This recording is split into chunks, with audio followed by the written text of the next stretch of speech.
Waalaikumsalam keluarga.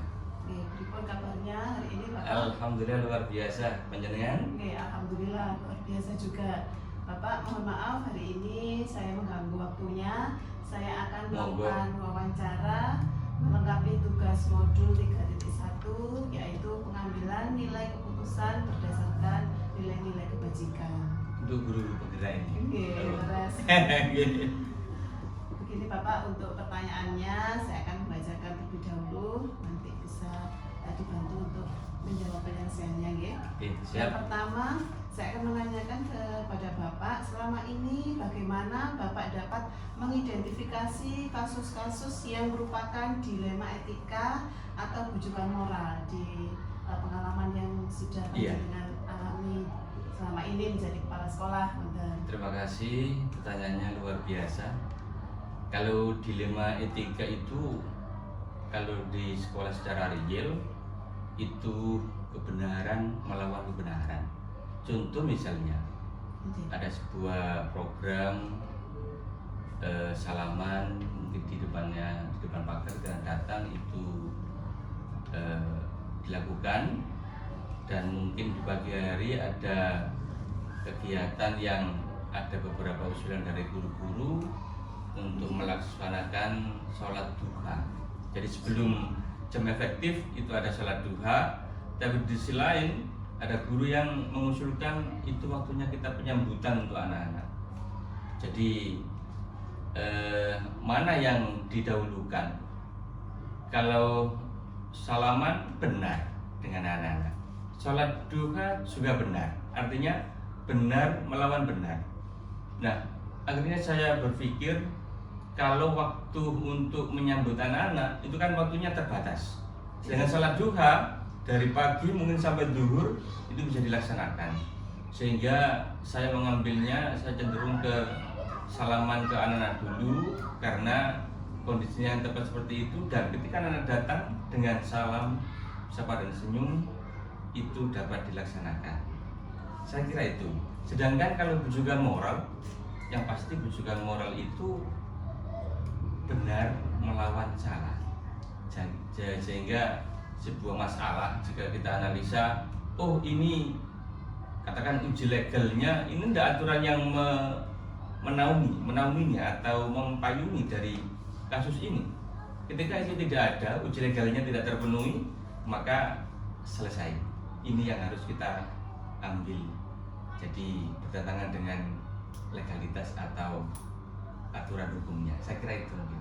Jadi Bapak, berarti untuk kebijakan panjenengan diambil salah satunya nih yang terlebih dulu urgent, kemudian waktunya berdasarkan waktu. Ada skala prioritas dan itu yang lebih baik kiranya. Itu pun juga bergantung pada persetujuan dari Dewan Guru. Saya berikan arahan-arahan, pandangan-pandangan akhirnya diputuskan bersama sehingga sense of belongingnya itu juga menjadi milik bersama. Saya kira itu. Berarti melalui diskusi sama para Dewan Guru. Baik Bapak, untuk selanjutnya, selama ini bagaimana Bapak menjalankan pengambilan keputusan di sekolah yang Bapak pimpin, terutama untuk kasus-kasus di mana ada dua kepentingan yang sama-sama benar atau sama-sama mengandung nilai kebajikan? Iya. Saya pikir untuk kasus atau masalah seperti itu, saya lebih melihatnya benar melawan benar. Yang pertama yang menjadi landasan saya yaitu keberpihakannya kepada murid. Benar untuk murid, benar untuk guru. Tetapi yang lebih utama menurut saya adalah keberpihakan pengambilan keputusan kepada murid. Karena orientasi kita segalanya dari kegiatan rangkaian seluruhnya, keuangan mungkin anggaran, program-program harus berpihak pada murid. Jadi itu yang menjadi skala prioritas saya. Luar biasa sekali Bapak. Menurut saya itu, dan alhamdulillah sudah saya arahkan ke sana kira-kira. Nah, untuk berikutnya Bapak, langkah-langkah atau prosedur seperti apa yang biasa Bapak lakukan selama ini? Untuk dari yang tadi benar melawan benar atau bujukan moral? Iya. Langkah-langkahnya pripun? Yang pasti kalau itu melibatkan kepentingan sekolah, saya tidak pernah meninggalkan untuk diskusi dengan teman-teman, dengan dewan guru. Yang pasti untuk benar melawan salah kita uji saja beberapa tahapan-tahapannya. Satu, uji legal, adakah landasan secara hukumnya. Yang kedua, bisa kita lakukan pernah dulu uji publik. Mungkin ada ya beberapa teman yang pulangnya agak ada dulu kayak apa adanya, pulangnya belum waktunya, maksud saya 2:30 kurang 15 menit sudah minta pulang, ada 1 atau 2. Tetapi ketika itu saya terapkan tadi ya, lagi-lagi kita uji legalnya, payung hukum ada nggak yang seperti itu. Lalu uji publik ketika itu dipublikasikan, mungkin di grup WA guru, di grup WA kepala sekolah yang lainnya, tidak berani mereka, sehingga keputusannya fokus, sadar mereka dengan hal itu. Jadi konsep-konsep itu walaupun tidak harus saklek yang harus sekian tahap, 9 tahap itu tidak, kecil saja. Dan ini kalau bergantung kemampuan kita untuk mempengaruhi daripada teman-teman guru dan bisa mengambil hatinya, insya Allah ini dapat mereka menyadarinya, hatinya terketuk sehingga mampu untuk ya menyadari kesannya tadi. Itu kalau benar melawan salah. Kalau benar melawan benar, saya juga memperhatikan aspirasi dari dewan guru, kira-kira yang lebih baik yang mana. Yang penting itu dapat dilaksanakan. Saya kira itu. Oke Bapak, berarti sudah sesuai dengan 9 langkah pengujian berdasarkan nilainya terpercikan yang diambil, yaitu uji legal dan uji publik nih. Iya. Berikutnya pertanyaan selanjutnya yaitu hal apa saja yang selama ini Bapak anggap sudah efektif dalam pengambilan keputusan pada kasus-kasus di 5 etika. Etika ya. Saja yang sudah dianggap efektif. Saya sampaikan awal tadi, awal mungkin tadi salaman dengan sholat duha itu alhamdulillah keputusannya adalah diambil salaman dan alhamdulillah kedua-duanya ini berjalan. Jadi salamannya dulu ini ada piket, dulu tidak ada, akhirnya saya piket. Jadi 6:30 para guru yang piket sudah di pintu gerbang untuk salaman, menyapa dengan salam dan senyum. Setelah itu untuk program sholat duhanya itu setiap hari Jumat juga berjalan. Setiap hari Jumat? Iya, setiap hari Jumat. Artinya ada beberapa keterampilan untuk pengambilan keputusan itu sama-sama benarnya. Cuma kalau kita paksakan atau terbalik dengan pagi sholat duha dan itu ada tidak hanya Jumat misalnya, nanti salamannya tidak berjalan. Alhamdulillah, jadi keterampilan itu mungkin jenengan sudah dibekali dengan itu. Mungkin harus ada sebuah keterampilan dikait-kaitkan dengan ini, kelemahan dan kelebihannya, sehingga yang kita ambil itu efektif, tepat sasaran. Saya kira itu. Jadi keefektifannya sudah berjalan dua-duanya secara balance. Alhamdulillah, balance antara salaman dan sholat duha. Iya. Berikutnya Bapak, hal apa saja yang selama ini menjadi tantangan Bapak dalam pengambilan keputusan pada kasus-kasus tersebut, Bapak? Tantangannya.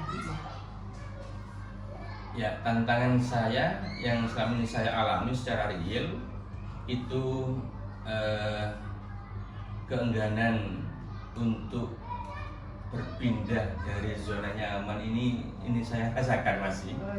Jadi guru-guru yang sudah nyaman di posisinya, sudah nyaman dengan kondisi di kantornya, kondisi yang saat ini, model mengajarnya, itu kalau disuguhkan dilema etika gitu juga kadang-kadang enggan memilih. Jadi ini pertama, zona nyaman. Yang kedua mohon izin, ini ada ya semacam senioritas. Mungkin guru di sekolah itu kadang-kadang menjadi tantangan saya, dan itu saya pun juga sudah menyiapkan jurus mungkin. Iya. Jurus iya, strategi ya selain human approach, pendekatan mandiri atau pribadi, dan juga kita barengi dengan ya semacam sentuhan religius, bahwasanya hakikatnya kita ini siapa dan seterusnya. Ketika kita memberitahu kepada anak-anak dan anak-anak itu melaksanakan yang kita sampaikan dan itu bernilai ibadah, ini jadi kita padukan antara konsep-konsep itu dan kita sisip dengan konsep-konsep religius kepada guru-guru yang ini. Jadi lebih kepada manusianya mungkin. Saya kira itu. Ini Bapak, untuk tantangannya tadi disikapi dengan memasukkan sisi religiusnya. Ya. Berikutnya nih Bapak, apakah Bapak memiliki sebuah tata cara atau jadwal tertentu dalam sebuah penyelesaian kasus dilema etika? Apakah Bapak langsung menyelesaikan di tempat atau memiliki sebuah jadwal untuk menyelesaikannya? Bentuk atau prosedur apa yang telah Bapak lakukan? Ya. Jadi dalam penyelesaian masalah tadi tidak ada jadwal, tidak terjadwal tahun berapa, tanggal berapa, hari apa, tidak ada. Jadi itu bergantung pada konteks kasus yang muncul. Karena saya menanamkan kepada Bapak Ibu guru bahwa setiap masalah itu harap disikapi dengan cerdas, tuntas, ikhlas, selesai. Jadi tidak perlu untuk menunggu besok. Apapun yang dapat kita lakukan hari ini, lakukan. Don't put off till tomorrow. Jangan pernah untuk ditunda sampai besok. Apa yang kita kerjakan hari ini. Tapi kalau sudah kayak mungkin sudah nggak ada daya lagi, mungkin bisa besok.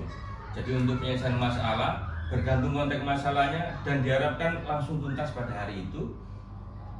Dengan kata lain yang ingin saya sampaikan, tidak ada jadwal masalah hari ini dituntaskan tahun depan atau bulan depan, tidak ada.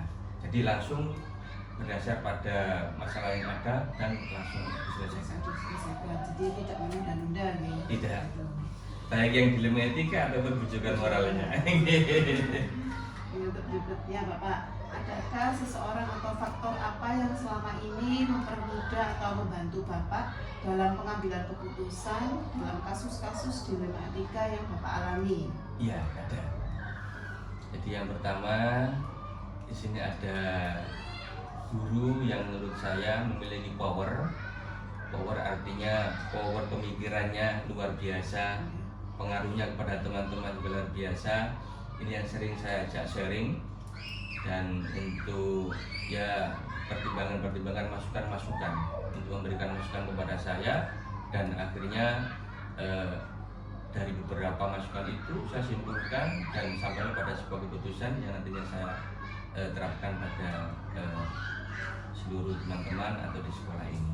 Jadi jawabannya ada. Ada nih, guru yang power. Guru yang tidak hanya powernya itu power kemampuannya juga ya yang saya anggap dapat diteladani, mumpuni, yang dapat menjadi contoh pada teman-teman.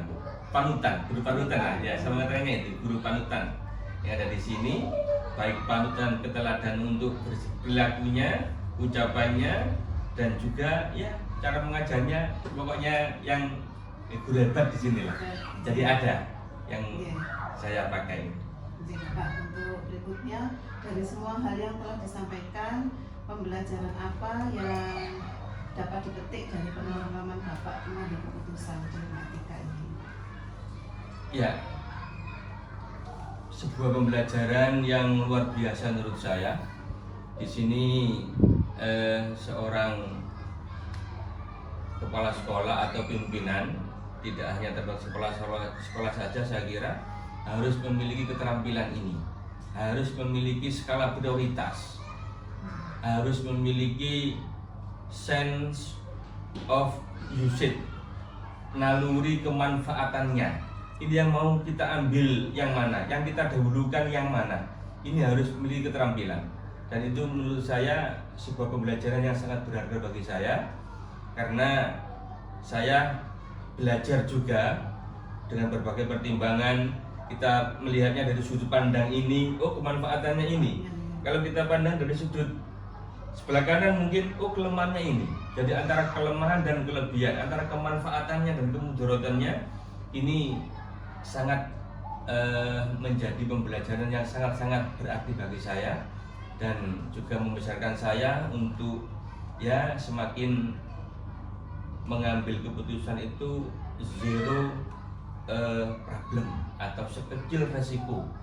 Jadi dengan adanya ini menurut saya sangat-sangat membantu, dan saya belajar dari itu tadi untuk menggali terus, menganalisa terus kelemahan dan kelebihannya, lalu kemanfaatan dan kelemahannya, dan resiko-resiko yang akan muncul nanti. Itu yang perlu, dan ini yang saya pelajari dari dilema etika ini. Iya. Bapak luar biasa sekali ya. Jawaban dan pengalamannya Bapak dalam pengambilan keputusan. Ya ini masih belajar juga ini. Ini masih belajar. Iya Bapak. Ini saya juga berharap ini dari CGP-CGP yang saat ini berproses luar biasa ini. Mungkin Mohon doanya. kompetensinya juga luar biasa nanti. Akan membuat Sedati nanti jauh. Tidak hanya meningkat tapi melejit mungkin. Melejit ke atas ya. Amin. Mohon doanya Bapak. Sama-sama. Oke. Cukup sekian diskusi wawancara bersama Bapak Zain. Kami akhiri. Terima kasih banyak nih Bapak. Semoga manfaat dari wawancara hari ini bisa kita pelajari dan kami terapkan dalam sekolah masing-masing. Ya, saya juga terima kasih dikunjungi dan diajak ngobrol diskusi ini, dan mohon maaf mungkin yang saya sampaikan tadi berdasarkan realitas yang ada saja. Jadi yang berdasarkan teori ilmiahnya mungkin jauh mungkin. Sangat bagus sekali sudah pengalamannya luar biasa. Mohon maaf dan terima kasih. Mohon sangat Bapak. Sami-sami. Assalamualaikum warahmatullahi wabarakatuh. Waalaikumsalam warahmatullahi wabarakatuh.